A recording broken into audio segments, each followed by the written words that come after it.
तीन बहनों की लालची भाभी। करिश्मा, रेशमा और मनीषा तीन बहनें हैं। उनका एक भाई भी है, मयंक। मयंक अपनी बहनों को बहुत प्यार करता है, लेकिन मयंक की पत्नी सविता इस मामले में मयंक से बिल्कुल ही अलग है। वो अपनी ननदों का जितना बुरा कर सकती है उतना बुरा करती ही रहती है और अपनी ननदों पर हुक्म भी चलाती है। करिश्मा, करिश्मा, तुमने अभी तक नाश्ता नहीं बनाया?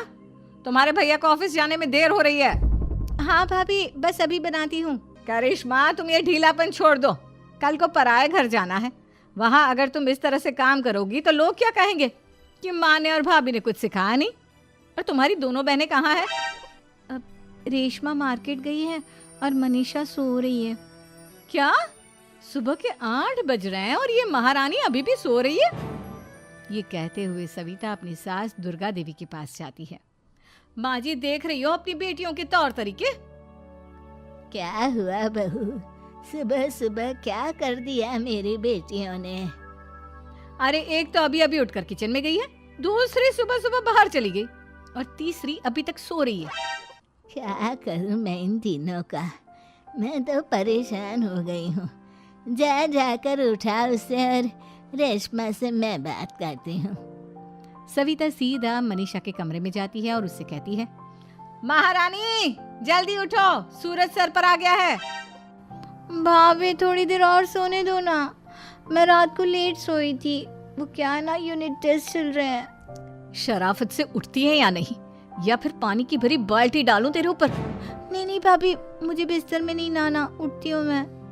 मनीषा जल्दी से उठकर बाथरूम में चली जाती है। सभी आराम से बैठकर नाश्ता कर रहे होते कि तभी रेशमा बाजार से हाथ में सामान लिए आ जाती है। रेशमा को देखते ही सविता उस पर बरस पड़ती है।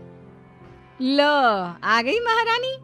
ऐसा भी क्या सामान लाना था जो सुबह आंख मलते ही बाजार की तरफ रवाना हो गई?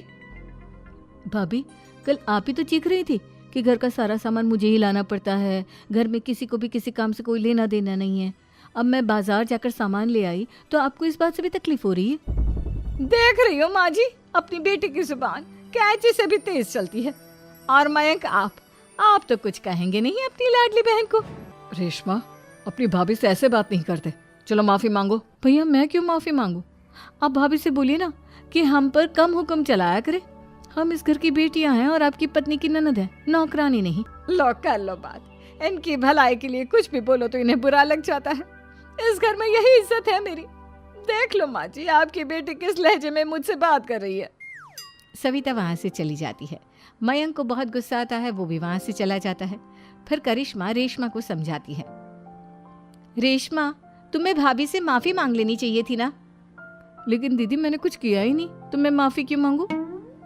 हाँ करिश्मा दीदी, रेशमा दीदी जैसे ही घर में आई भाभी ही उन पर चिल्ला रही थी। हाँ, मैं मानती हूँ कि गलती भाभी की थी। मैं तो इसलिए बोल रही हूँ कि भाभी ने माँ को तो पूरी तरह अपने वश में कर लिया है। वो हमारी बात सुनती ही नहीं। मयंक भैया हमारे लिए हमेशा खड़े रहते हैं, इसलिए उनकी बात का मान तो तुम्हें रखना चाहिए था ना। कोई फायदा नहीं दीदी, कुछ दिनों की बात और है, भाभी उन्हें भी हमारे खिलाफ भड़का देंगी। फिर वो भी माँ की तरह हमारी किसी बात का विश्वास नहीं करेंगे। इसी तरह सविता अपनी तीनों ननदों को किसी न किसी बात पर परेशान करती रहती थी। एक दिन मयंक अपनी तीनों बहनों के लिए गिफ्ट लाया। क्या रेशमा, ये तुम्हारे लिए हार का सेट। रेशमा, तुम्हारे लिए सुंदर सी ड्रेस। और मनीषा, तुम्हें किताबें पसंद है ना, तुम्हारे लिए किताबें लाया हूँ। थैंक यू भैया। थैंक यू भैया। थैंक यू भैया। करिश्मा, तुम्हारा नेकलेस कितना सुंदर है। ये भैया कहाँ से ले आए होंगे? मैंने भैया को 3 दिन पहले फोन पर ये डिजाइन दिखाया था और आज भैया ये ले आए। सविता तो अपनी ननदों के गिफ्ट्स देखकर जल गई और करिश्मा का नेकलेस तो उसे भी बहुत पसंद आया था। अपनी बहनों के लिए कितना अच्छा नेकलेस लेकर आए हैं, मुझे कभी कोई गिफ्ट नहीं दिया। मैं आज ही ये हार चुरा लूंगी। रात में सविता करिश्मा का हार चुरा लेती है और इसी तरह उसे अपनी ननदों की जो भी चीज़ अच्छी लगती वो उसे मांगती नहीं, बल्कि रात के अंधेरे में चुरा लेती। इसी तरह दिन बीतते गए और सविता ने मयंक के दिल में भी उसकी बहनों के लिए नफरत पैदा कर दी। एक दिन मयंक ने करिश्मा और रेशमा के लिए रिश्ता देखा और ये बात उसने घर में सबको बताई। माँ, करिश्मा और रेशमा के लिए बहुत अच्छा रिश्ता आया है। वो लोग कल इन्हें देखने आ रहे हैं। आप और सविता मिलकर सारी तैयारी कर लेना। ये सुनकर करिश्मा और रेशमा खुश हो जाती हैं, लेकिन सविता सोचती है, अगर इन दोनों बहनों की शादी हो गई तो घर और बाहर का काम कौन करेगा? मनीषा तो एक नंबर की कामचोर है, उससे तो किसी बात की उम्मीद लगाना ही बेकार है। मुझे इस शादी को रोकना होगा। अगले दिन सभी लड़के वालों के स्वागत की तैयारी करने में लगे होते हैं। तभी मयंक अपनी बहनों से आकर कहता है, तैयार हो गई तुम दोनों? देखो दोनों लड़के बहुत अच्छे हैं, मैं कोई कसर नहीं छोड़ना चाहता, इसलिए तुम उनके सामने अच्छे से बिहेव करना और अपनी भाभी से लड़ने मत लग जाना। करिश्मा, तुम वो नेकलेस पहन लो ना जो मैं तुम्हारे लिए लाया था। भैया मैं बहुत देर से वो नेकलेस ढूंढ रही हूँ, लेकिन मुझे मिल ही नहीं रहा। क्या तुमने नेकलेस खो दिया? तुम्हें पता भी है वो कितना महंगा था? तुम कोई काम ढंग से नहीं कर सकती। मयंक गुस्से में वहां से चला जाता है। थोड़ी देर बाद लड़के वाले भी आ जाते हैं। वो दोनों बहनों को पसंद कर लेते हैं और रिश्ता पक्का हो जाता है। लेकिन सविता के दिमाग में तो कुछ और ही खिचड़ी पक रही थी। वो पंडित जी के पास करिश्मा की कुंडली लेकर जाती है और उन्हें पैसे देकर करिश्मा की कुंडली बदलवा देती है। जब लड़के वालों के पास करिश्मा की कुंडली जाती है तो वो दुर्गा को फोन करते हैं। बहन जी, हमने करिश्मा की कुंडली अपने पंडित जी को दिखाई थी। आपकी बेटी की कुंडली नहीं बल्कि दोषों का पिटारा है। देखिए, मैं और मेरे पति इन सब बातों में बहुत विश्वास करते हैं, इसलिए हम आपकी बेटी से अपने बेटे की शादी नहीं करा सकते। इस तरह करिश्मा का रिश्ता टूट जाता है और सभी घर वालों को बहुत दुख होता है। अब कविता सोचती है, चलो करिश्मा का तो रिश्ता टूट गया, अब रेशमा का भी रिश्ता तोड़ना है। क्या करूं? अब सविता आवाज बदलकर किसी अननोन नंबर से रेशमा के होने वाले ससुराल में फोन करती है।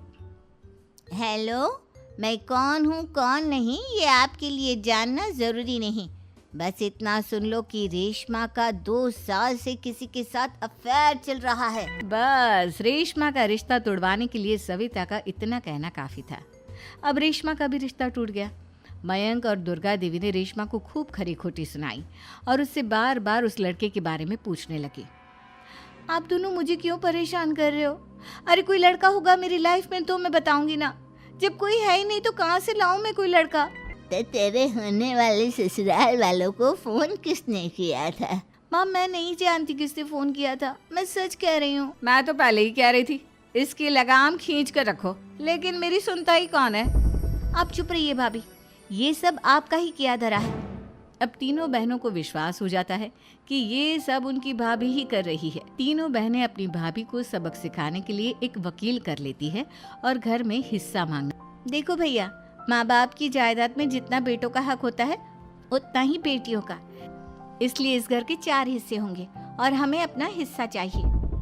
मैंने तुम्हारे लिए क्या क्या नहीं किया और तुम इस घर में हिस्सा मांग रही हो? भैया, आप और माँ हम बहनों की कोई बात नहीं सुनते हो और भाभी हमारी शादी नहीं होने देगी क्योंकि उन्हें लगता है कि आप हमारी शादी में ज्यादा पैसा लगाओगे और उन्हें हम जैसी फ्री की नौकरानी कहाँ मिलेगी। तो हम भाभी के साथ तो रह नहीं सकते, हम बहनों को अपना हिस्सा चाहिए। अरे तुम्हें शर्म आनी चाहिए अपनी भाभी पर ऐसा इल्जाम लगाते हुए। वो तुम्हारे बारे में कितना सोचती है। हाँ माँ, भाभी हमारे बारे में बहुत सोचती है। दिन रात बस यही सोचती रहती है कि किस तरह से अपनी तीनों ननदों को परेशान करूं और कभी मुझे पढ़ने भी नहीं देती। दोनों बहनों का रिश्ता भी तो इन्होंने ही तोड़वाया है और रात में हमारे कमरे में आकर हमारी चीजें भी चुराती हैं। इसी तरह सविता की तीनों ननदें अपनी बात पर अड़ी रही। अब कोर्ट में तारीख भी शुरू हो गई। जब सविता को लगा कि उसकी तीनों ननद इतनी आसानी से नहीं मानने वाली, तो उसने अपने पति और सास को सारी सच्चाई बता दी और अपनी तीनों ननद से माफी मांगी। मयंक और दुर्गा को भी अपनी गलती का एहसास हो गया। अब सविता खुद करिश्मा और रेशमा के लिए अच्छा रिश्ता ढूंढती है और उनकी शादी करवाती है।